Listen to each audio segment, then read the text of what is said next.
How is everyone today? Good. Oh, please, please. Is everyone great? Good. Okay, good. Let's just start with prayer first, yeah? Hey, God, as we explore what we're going to chat about today and look at today, I just pray that you bless this message, that you open our ears and our hearts to receiving what we're going to explore today. And I just invite you here today. In Jesus' name I pray. Amen. All right, guys, so we are in our fourth week of this series, and it's quite exciting. I actually wanted to start off with a story first and foremost, to get us rolling. I like starting off with stories whenever I speak, and so this is no different. But this story happened last year at the last Salt Holiday program.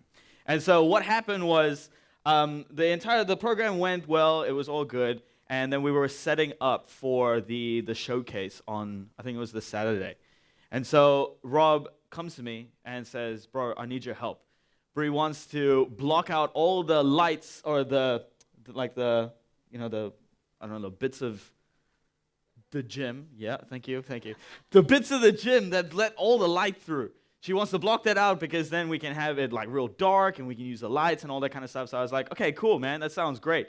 So for those of you that are in health and safety in your respective workplaces, Nicole, that's for us. You can close your ears because it's going to get dangerous. So we decide, okay, cool. So forewarning, I hate heights. I'm terrible with heights. I'm deathly afraid of heights.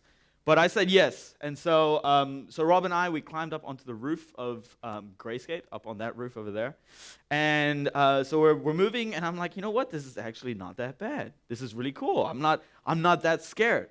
And then my great friend Rob, he decides to tell me that, hey man, you need to be careful where you're stepping, because there's actually not much stopping you from falling through the roof. And at that moment, I kind of just looked at him and said, then why are we here doing this? I don't understand. And he said, well, man, it's okay, because if you fall through, like, all you're going to do is break a couple of bones. You're not going to die. And I was like, oh, that's great. Thank you for that. So the entire, hour and a half that we were up there, I was just in the back of my mind going, man, if I step somewhere wrong, I'm going to fall through this roof. And I was panicking, and I was terrified. And the reason I was terrified was because I was terrified of the uncertainty that where I was going to step, I could fall through. And so it actually took us longer than expected, because I kind of just stood in one place and then helped very little with Rob. It's a miracle that we actually got any of it done. So that is my story. And it links to what I want to chat about, and it's this idea of it's strong enough. And so this is the phrase that I want to explore with us today. It's strong enough. Over the past 3 weeks, we've been looking at grace, right? And so within this context of grace, looking at this phrase or asking this question, is it strong enough? Is it actually strong enough? For some of us, it's the first time that we're hearing about grace. Like these past 3 weeks, it's the first time we're hearing about it, and it's very exciting. Hopefully, it's very exciting. It gives us hope. It makes us like, wow, this is awesome. For some of us, this is like the 100th time we've heard about grace. And for some of us, we've quite literally been hearing about grace for decades. Decades. But I believe that no matter how long we've been hearing about this concept of grace, no matter how long we've been exploring this, at some point in our lives, and to be honest, it might be that point right now, we ask this question of, is it? Is it actually strong enough? See, often when we're talking about the concept of grace, or we're talking about grace, it's usually linked to being quite strong. In the first week, Wes actually shared with us that sometimes the reason that we miss grace is because of its enormity. Because it's so huge that sometimes we're kind of looking at it and we don't actually realize that it's that big. And then Kira, in the following week, explored that actually an element of grace is forgiveness. And so that just brings in a whole nother element. And actually how forgiveness can heal. And then last week, Wes actually shared, like, grace actually changes everything. It changes our perspective on things. And we had the crossroads thing here of repentance. And speaking of that, we can either choose to follow the view of repentance from the world or the view from grace that God gives us. And so, what's it called? So it's all of this. And despite all of this, I can confidently say that we ask this question, well, you know what? We know all of this. We hear all of this. We've been listening to this for ages. But is it actually strong enough? Do I actually believe it? Surely, grace is actually not that strong enough. Actually, grace is quite fragile. It just looks strong enough. For some of us, we don't believe in it, and to be honest, that's all good. And what I hope that we're able to take away from this today is a perspective change, or maybe an understanding that there is actually another option. But for those of us that do believe and have accepted this grace, we still sometimes walk around, right, like we are walking on a glass bridge. Always light-footed and unsure, always anticipating when the bridge is going to crack and give way. And so to demonstrate this, there's actually a bridge in China that they've built, and it's completely made out of glass. And there's this video. I don't know if you can see it. But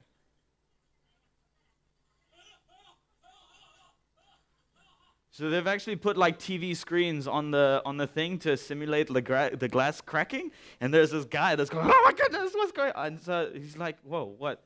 And sometimes that's actually how we see grace. We think that it's this glass bridge that we're walking on, and we have to be so incredibly careful. We have to anticipate when this bridge is going to collapse, and then when this bridge does crack, we're running and we're panicking and we're falling through. And so what I want to try and hopefully do today is challenge that perspective. It's to challenge us to think differently about grace. Grace is not like standing on a glass bridge where we have to walk so carefully. Grace is a solid and firm and strong. The grace that God will always give us will always be strong enough. Always. So we're going to look at 2 Corinthians. And when I was looking at this, I thought this was a great verse, and it fits nicely with this. So we're going to read through it. So this is what it says. Context. Paul is speaking, and he's writing to the church of Corinth, right? And so this is what he says. I was given a thorn in my flesh, a messenger of Satan to torment me. 3 times I pleaded with the Lord to take it away from me. Next slide. But he said to me, my grace is sufficient for you, for my power is made perfect in weakness. Therefore, I will boast all the more gladly about my weakness. So when I read this, I instantly saw 4 standout points. Okay, the first one is that there is a great pain in Paul's life, like massive pain. The second one is that Paul asked God to take away this pain. God gives him an answer, and then he boasts about it. He praises God. So let's see the first one. There is a great pain. All right, I was given a thorn in my flesh, a messenger of Satan to torment me. Paul writes that there is a massive pain in his life. A massive pain. So even Paul, who is this amazing follower of Jesus, right? This advocate for the first Christians in the first church, had this massive, massive struggle in his life. And the thing is, the pain could have been anything. He's just using the thorn in my flesh as an imagery. It might not actually have been a thorn in his flesh because, it's not that painful. But you know what I mean? It could have been something emotionally. It could have been something spiritually. It could have been something that was in his mind that was just that was just paining, or it actually could have been something physically painful. So when he writes that, man, this was a thorn in my flesh and it was tormenting me, we know that the pain is real. And I think for us, it's quite similar. How often for some of us that we've actually got into like a circumstance or a season of life where it is quite literally, physically impossible to do anything. To do anything. Or a circumstance in life where, I don't know, mentally and emotionally, it is so, you just feel so depleted. And you're just incapable of doing anything. Because whether it be the shame or guilt or pain or moments of depression or anxiety, it's just so incredibly difficult to do anything. It's tormenting your life. And then there are circumstances where there's moments in life where for some of us, man, it just feels like we're spiritually dead. We're spiritually depleted. We can't hear or feel or experience God in any way. And that torments us. And it is so difficult for us.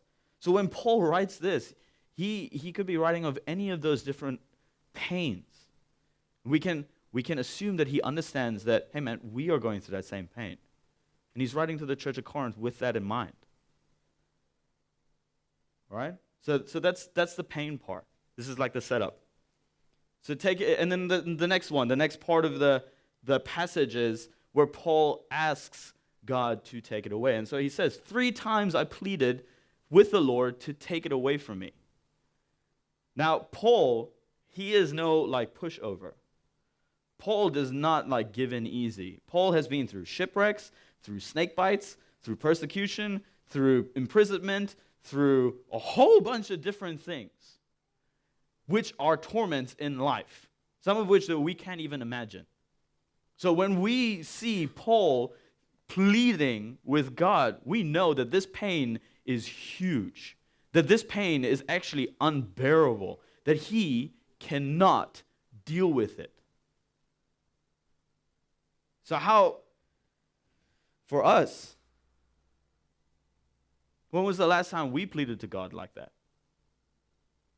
When was the last time where the pain was so difficult that we actually did that? All right, this is the setup, right? So this is all Paul.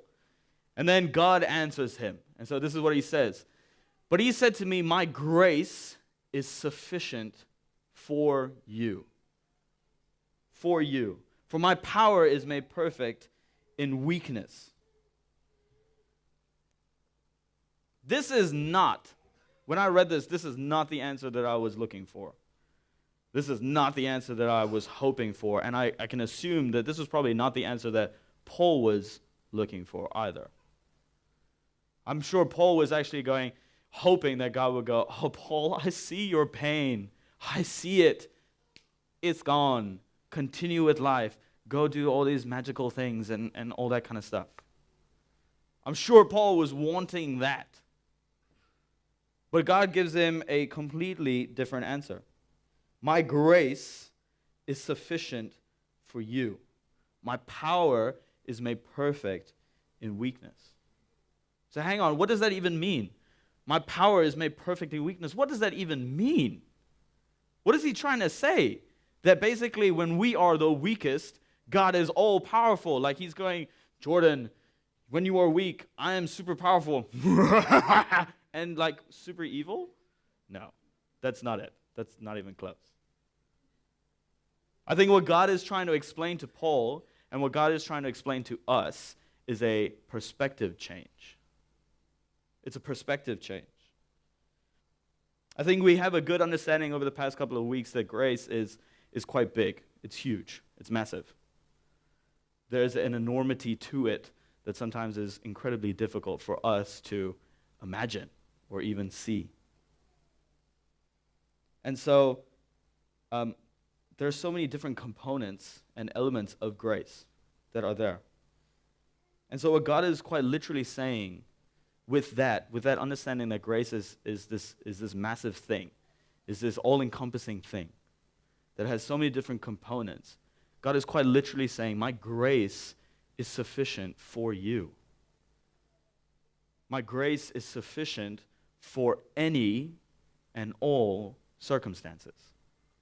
Any and all circumstances that we can go through. And I love the fact that God says, for you. God is saying, hey man, this gift of grace or this grace is for you. I'm not withholding it. You don't have to do anything for it. It's for you. I'm giving it to you freely without any strings attached. It is for you. And it is sufficient for all and any circumstances. And then my power is made perfect in weakness. God's not saying here, when you are weak, I have power, but rather, when we realize the extent of our weakness, right? When we realize the bigness of how difficult life can be sometimes, the weakness of it, we're actually able to realize the need of grace to support us through that weakness.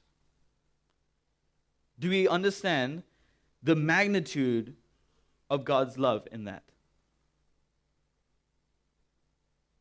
His power is made perfect in weakness when we realize that. When we realize that that perspective change means that when we realize our weakness and the extent of grace with that, that is where the power comes. We see God's love in that power. And we actually see that it is so incredibly strong. So what God is saying is, in the times you need grace the most, when you need my grace the most, all we need to do is lean into his love. Lean into his grace. Because it is sufficient. It is all-powerful. It is all-encompassing. And it can withstand the weight of any circumstance that we can bring to him. And then the last thing, notice, what I noticed at least, was that God never actually took away Paul's pain or the thorn in Paul's flesh. And sometimes that's going to be the case for us. Sometimes we're actually going to have to go through that. But what we have is the hope in knowing that God's grace is sufficient for you. That God's grace is sufficient for you. And that his power is made perfect in weakness. And that his grace is sufficient in all and every circumstance. And then right at the end, Paul praises. He praises. It's like a complete 180 from the beginning where he's pleading to God to take away this because he can't handle it. And now he's boasting about his weakness. What is that? I don't know. How? The reason is because Paul understands and has accepted and believed and experienced that God's grace that is sufficient for him, that is sufficient for all his circumstances, is powerful enough. And so why wouldn't he want to praise that? Why wouldn't he want to boast about his weakness? Because he just feels super powerful. He feels like despite the thorn in his flesh, despite the torment in his life, he can still keep going. He can still keep walking. And I think that is beautiful. So why am I sharing this with you? Because first, I believe this, that grace is strong enough with all of my heart. With everything that I am, I believe this. And if that was enough to convince everyone, I would be so stoked. I would be so stoked. But we know that's not the case. We know it's not. But secondly, from within the Bible alone, we see that people have struggled. We've actually seen kings that have struggled. We've seen people of powerful figures within the Bible struggle. And so we know that within our life, it's a struggle. We know that, man, just because it's being written in the Bible and those people are there, there's no disconnect. The struggle is real. The struggle is real. For us, it's no different. There might be people that we know, or there might be people in this room that are going through massive struggles. For example, the girl or the guy that is going through depression. The husband and wife going through divorce. The person battling with their guilt and shame for their porn addiction. The family where their youngest daughter is going through cancer. The young married couple that found out that they can't have kids. The son or daughter that is being bullied at school. These are just some of the torments. These are just some of the torments of our life. This is like very small. Very small. And if we're going to place our hope, if we're going to place this, anything, I guess, these torments of life in something that is shaky, that is actually fragile, it's going to fall through. It's going to fall through. We're going to be forever anticipating when that glass bridge is going to break, when that foundation is going to break. We won't actually be able to live a life that God has actually planned because we're always anticipating when this bridge is going to break. We won't live a life fulfilled.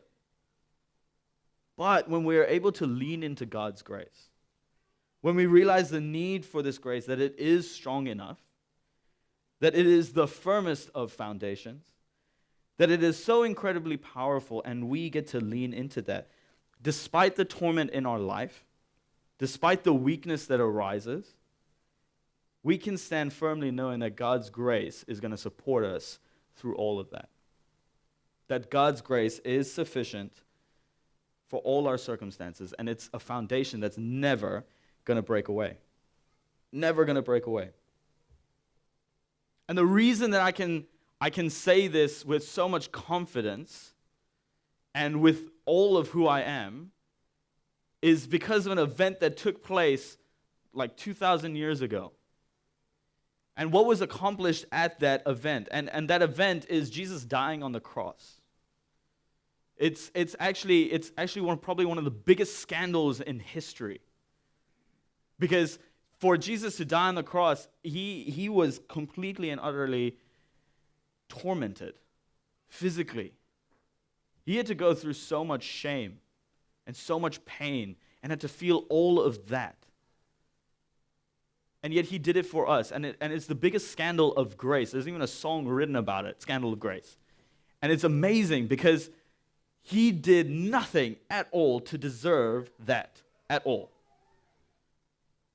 And at that time, quite literally, everyone thought that it was a sign of weakness that Jesus, the Messiah, when they thought that, he is, died on the cross, that it was a sign of weakness, that they had won, that this dude, he's not. And yet, through that sign of weakness, we're actually able to see God's power and what he accomplished. We can actually see the extent of God's power and what happened with that.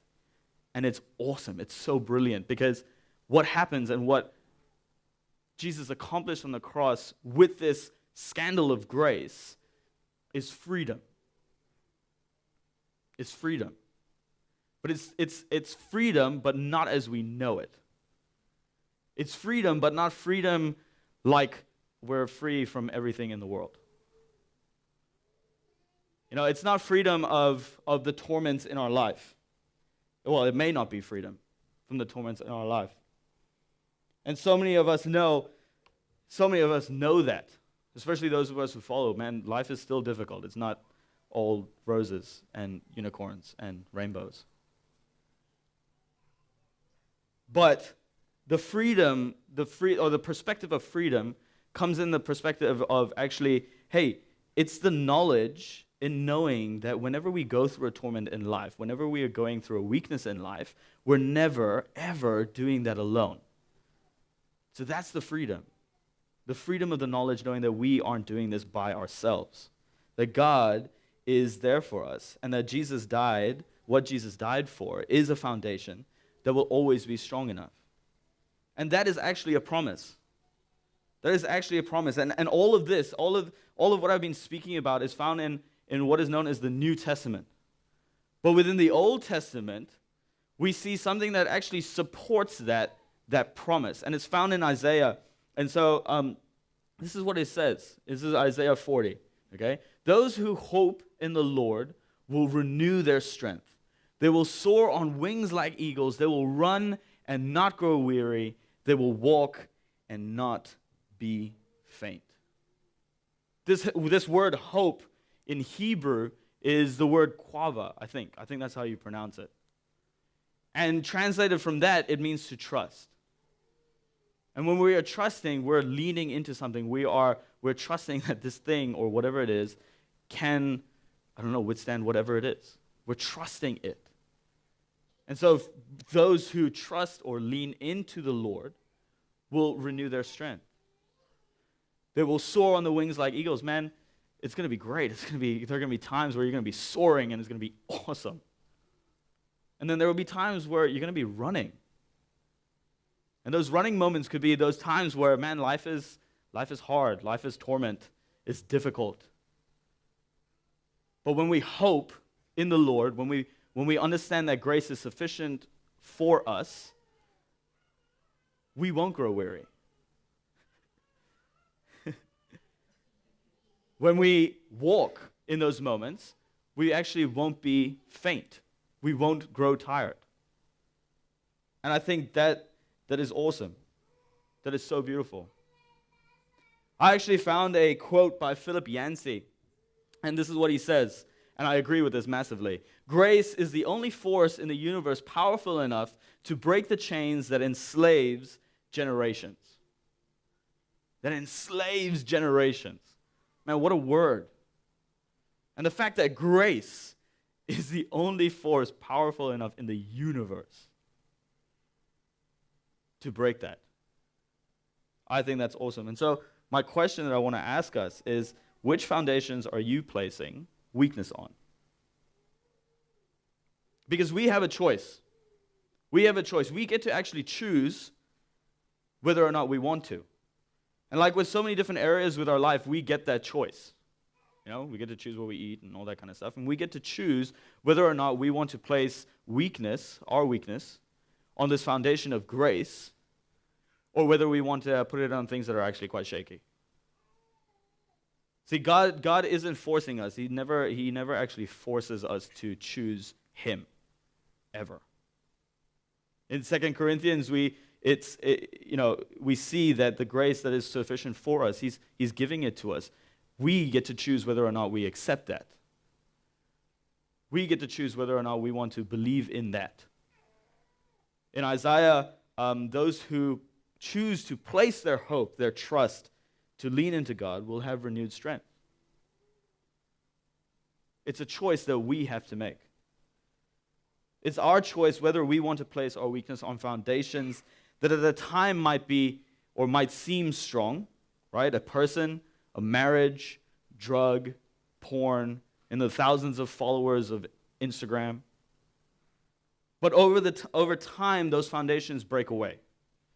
They begin to crack under the weight of our weakness. Or we have the choice of placing our weakness on the foundation.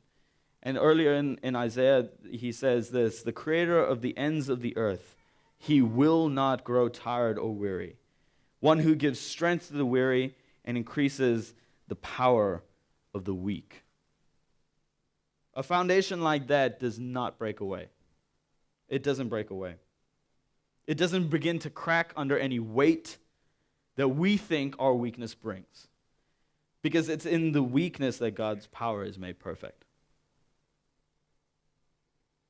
Like I said, I believe this with all my heart.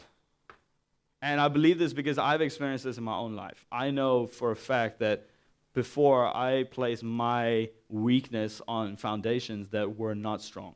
I placed it in people, I placed it in alcohol, I placed it in partying and all that. And time again, those foundations have always broken. They've always fallen through it. And to be honest, for a time, they actually did support me. It was great. But over time, they broke. They fell. And so I had to choose whether I wanted to keep placing it in things that might seem strong, or actually place it in this thing, this grace, this idea of grace, of God, that is actually strong. And I had to choose. And I'm not saying that I make that choice, putting my weakness in God all the time. Trust me, I am not perfect. I still sometimes put it in people and all those different things. I do, because I'm only human, and we're gonna do that. We are. But we do have the choice of whether or not we want to place it in God and place it on that foundation, or whether we want to place it on things that are quite shaky. So it's a choice. It's our choice. And I can't force you to choose anything. And God's not going to force you to choose him. But it's a choice that you have to make. But know that his grace is sufficient for all our circumstances. His grace is a powerful and strong foundation for us. It's something that will never break. Never break. And this is a promise that he has made. And I believe that. So my question is, which foundations are we choosing to place our weakness? Where are we choosing to place our weakness? I want us to take that away this week and actually really, really think about it. Please. Because this perspective change and what it will do for us is massive and is beautiful. And we actually get to live a life that God has planned for us to fulfill. And it's awesome. And I don't want us to miss out on that. I don't at all. But yeah, that's it. So I'm going to invite the band up. Sorry, I didn't do that earlier. Sorry, guys. But I'm going to invite us up. And I think while we sing, I want us to actually really think about this. Where are we actually placing our weakness? On what foundation are we placing it on? Where are we placing it?